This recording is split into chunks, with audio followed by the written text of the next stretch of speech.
Me revoilà. Alors de cette fois, je suis à l'intérieur d'un appartement de Jean Masset pour parler avec quelqu'un que vous connaissez sans doute, qui s'appelle, vous l'avez reconnu, C'est ça. Néla Gauthier.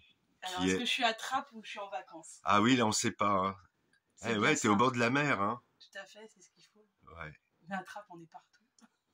Oui, on a à Trappes, on faut avoir de l'imagination. Et d'ailleurs, où on se tourne à Trappes, on peut faire marcher son imagination. Tout à fait. C'est une ville vraiment débordante d'imagination, où l'imaginaire a sa place.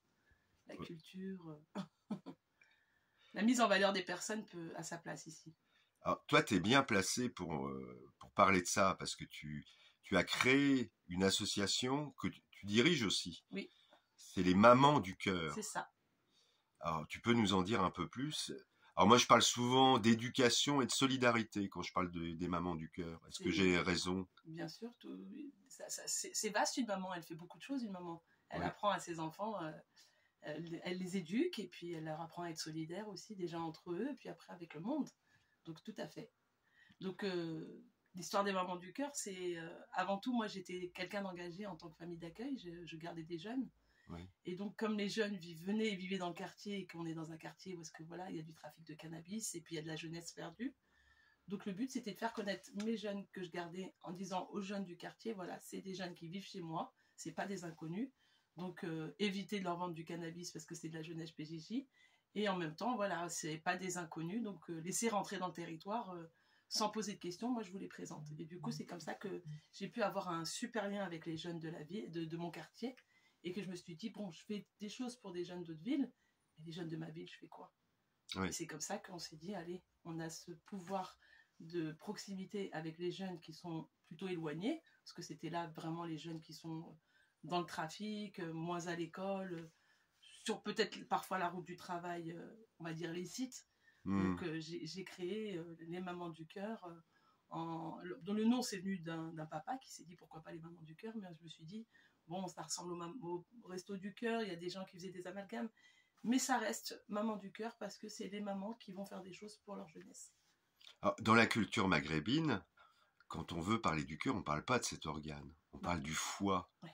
Tu es mon foie, comme on pourrait dire en Occident, tu es mon cœur. C'est ça.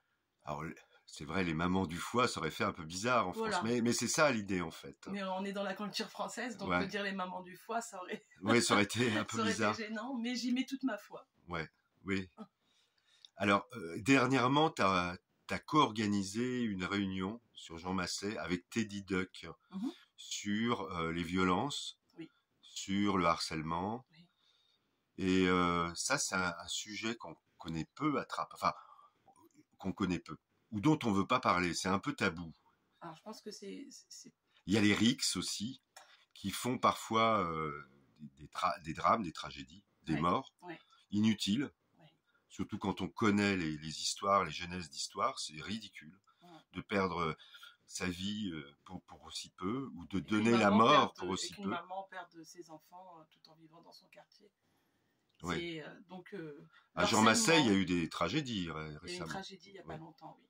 Donc on va dire le harcèlement, c'est quelque chose que beaucoup de mamans vivent à Trappes pour leurs enfants. Mais je pense qu'elles ne savent pas vers qui se tourner.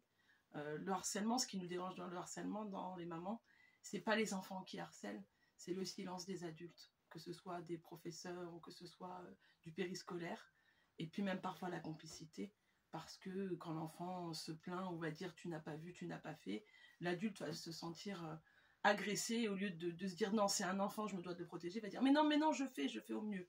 Mais dans le fond, très peu de choses sont faites. Oui, il y a les adultes, mais il y a aussi l'institution qu'on protège. Quand je dis les adultes, c'est bien les adultes qui sont dans l'institution. Pour moi, à partir du moment où on est professeur, directeur, ou directeur du centre ou animateur. Oui, parce qu'il y a une logique. C'est à eux qu'on confie nos enfants. Et c'est avec eux que nos enfants doivent être en sécurité quand ils ne sont pas avec nous.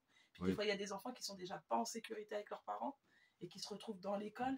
Et cette insécurité peut faire d'eux aussi des harceleurs parfois. Je ne suis pas là pour juger, hein, mais c'est des mécaniques. Donc, pour moi, il faut aider l'harceleur et l'harcelé à la souche.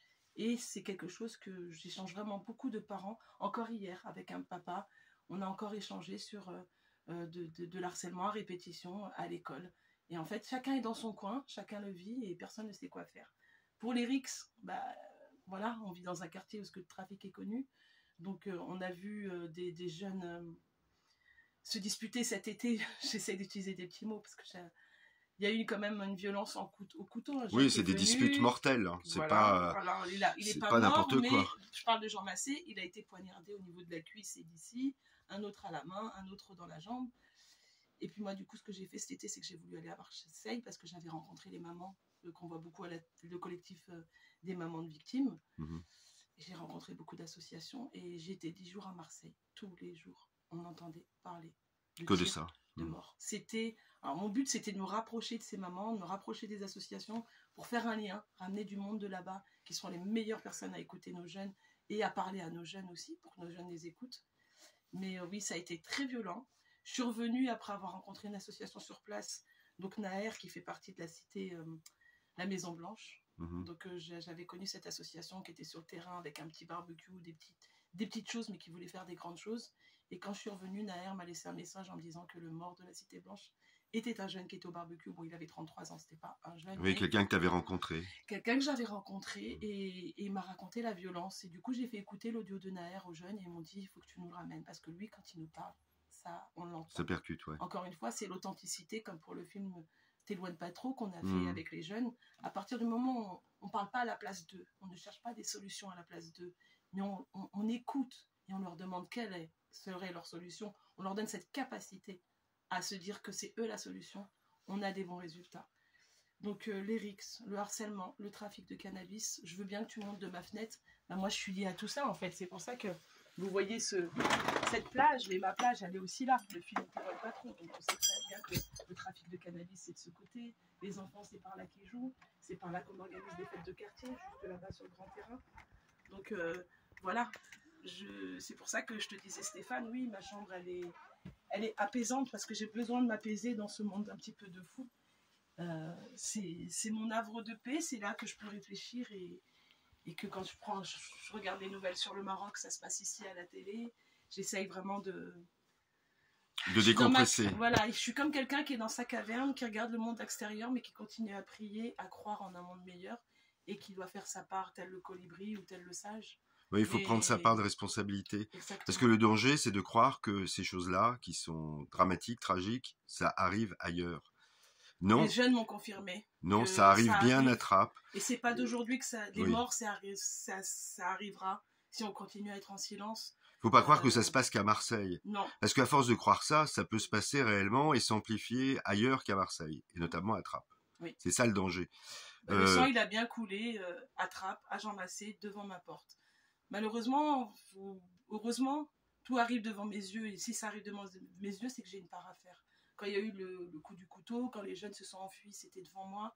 Quand le sang, c'était devant ma porte, il fallait que le lendemain matin, je mette un drap parce que les enfants marchaient sur le sang pour aller à l'école.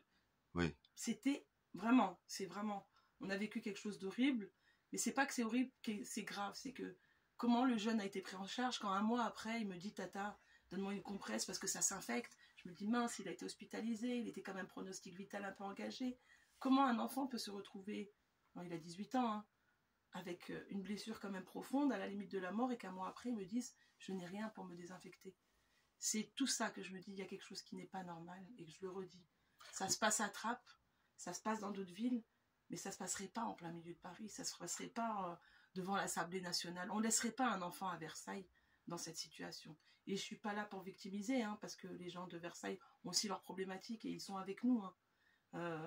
Mais il y a des choses qu'il faut qu'on prenne notre part, se dévictimiser et faire les choses. On ne doit pas attendre après l'État. Oui, c'est nous l'État, c'est nous les citoyens. C'est à nous de remonter les infos, mais c'est à nous de faire. Donc quand on a un enfant victime de harcèlement, il faut en parler.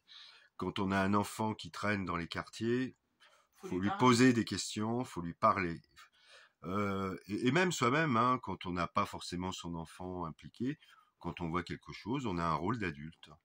Moi, ça m'est déjà arrivé d'intervenir des fois, et ça se passe bien. Parce qu'il y a souvent la réflexion, ouais, t'es pas mon père, mais justement, je suis pas ton père.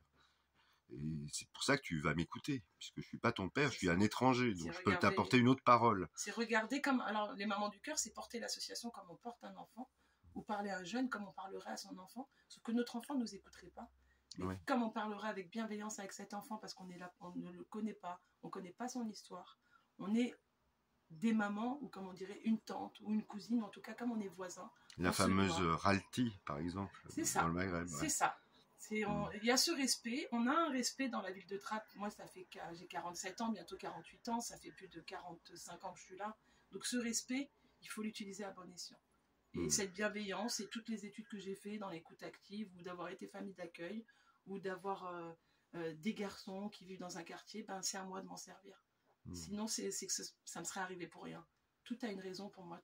On est des causes et on fait notre part. C'est vrai que j'en fais. Je vous avoue que là, je sens que j'en fais un peu beaucoup. Je suis un peu fatiguée. Des fois, j'ai envie d'arrêter, mais comment arrêter?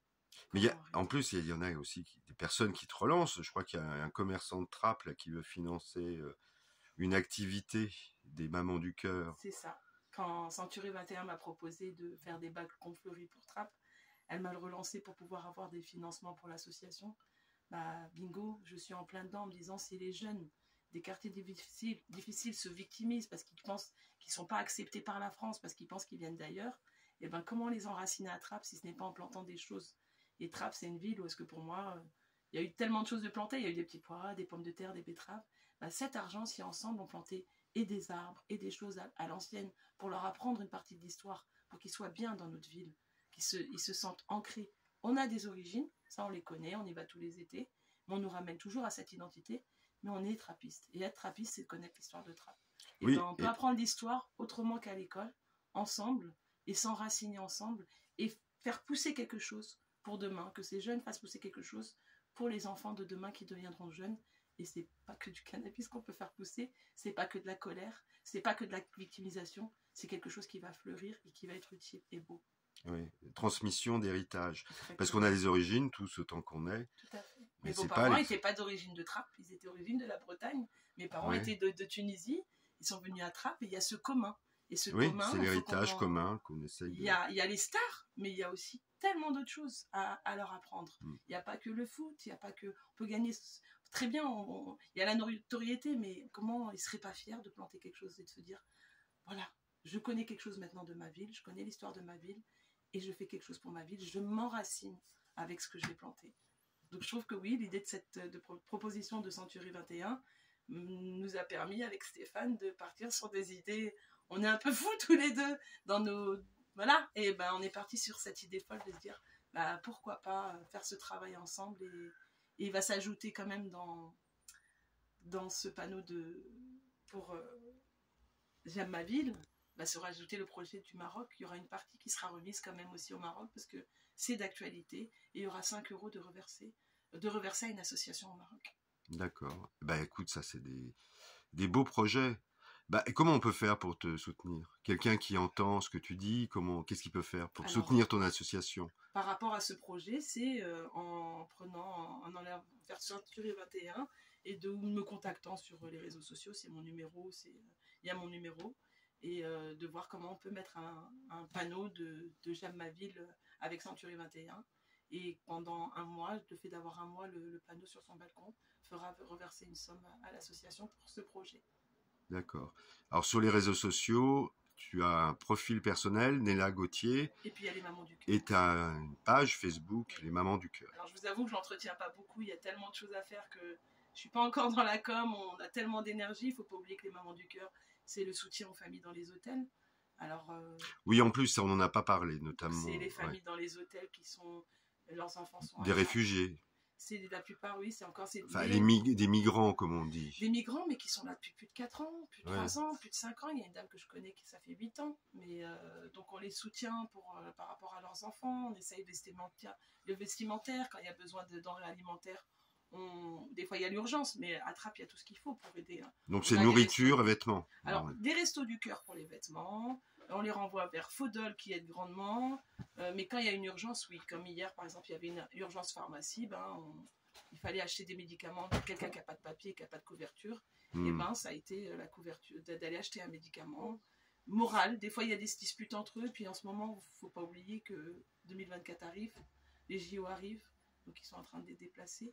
Donc un enfant inscrit à l'école à Trappes va se retrouver parachuté, comme en ce moment on en a qui sont parachutés à Poissy et ailleurs du jour au lendemain.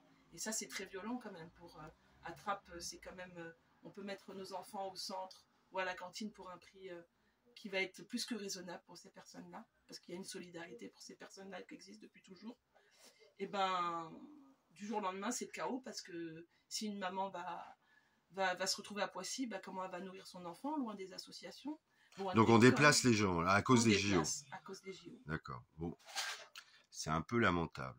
Merci Néla. De toute façon, on se retrouvera pour d'autres épisodes autour des Mamans du Cœur ou autre chose. À très vite. Salut, amis Trappes.